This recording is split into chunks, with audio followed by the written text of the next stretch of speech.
नमस्कार तुम्हा सगळ्यांना। तर आज सकाळ सकाळीच ना दूध संपलं होतं आणि आपण दूध वापरू अगर नाही वापरू, पण घरात दूध नसेल ना तर आपल्याला असं वाटतं की नाही आहे आपल्याकडे। त्यामुळे मी पटकन सकाळी यांना म्हटलं आधी दूध घेऊन या। हे म्हणत होते काय करायचंय दुधाचं, पण तरी आपल्याला असं होतंच की घरी नाहीये। त्यामुळे पटकन मी आधी दूध आणलं आणि मग गरम करायला ठेवलं आणि चला तर मग इथून पुढची माझी नाश्त्याची तयारी सुरू झाली। आणि मग प्याज बनवला होता डोसा, छान असा क्रिस्पी झाला होता, एकदम मस्त करकरीत डोसा झाला होता आणि तस्मेला खूप आवडतो, त्यामुळे मग मी असेच डोसे करते, बाकीचं काही जास्त बनवत नाही। तर मस्त कुरकुरीत डोसा झाला होता आणि मग त्याचा टिफिन वगैरे पॅक केला, त्याला छान असं तयार केलं आणि तिथून पुढे बघा आमचे साहेब स्कूलला जायला निघाले आणि स्कूल सुट्टी असं चाललंय आता। त्यामुळे त्याला जास्त काही असं स्कूलला आता जावं वाटत नाही, कारण मध्ये मध्ये भरपूर सुट्ट्या होत आहेत। त्याच्यानंतर तो घरी आला आणि घरी आल्यानंतर छान असा अभ्यास करत होता। बघा मुलं काही अभ्यासला सरळ बसणार नाहीत, कारण बघा पाय कुठे ठेवलेत त्याने, अजिबात तो व्यवस्थित बसत नाही। आणि इकडे बघा मग दुपारी त्याला फिरवून घेऊन यायचं आणि माझंही काम होतं थोडं, म्हणून म्हटलं चला आपण दोघे आज भांड्याच्या दुकानात जाऊया। आणि मी त्याला घेऊन गेले ना, वाहनाचं साहित्य इतकं आलं होतं ना,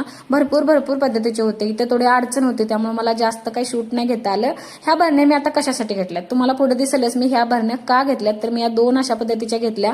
आणि हे पाठीमागे स्टँड दिसते कॉर्नर पीस, तो पण मला घ्यायचा होता, पण याची जरा लांबी लांब होती, ते किचनवरती अडचण होईल म्हणून मी मग ते नाही घेतलं। आणि बघा इकडे याच्यासाठी मी या भरण्या घेतल्यात, तर तिखट आणि मीठ ठेवण्यासाठी या दोन भरण्या मला बरेच दिवसापासून घ्यायच्या होत्या।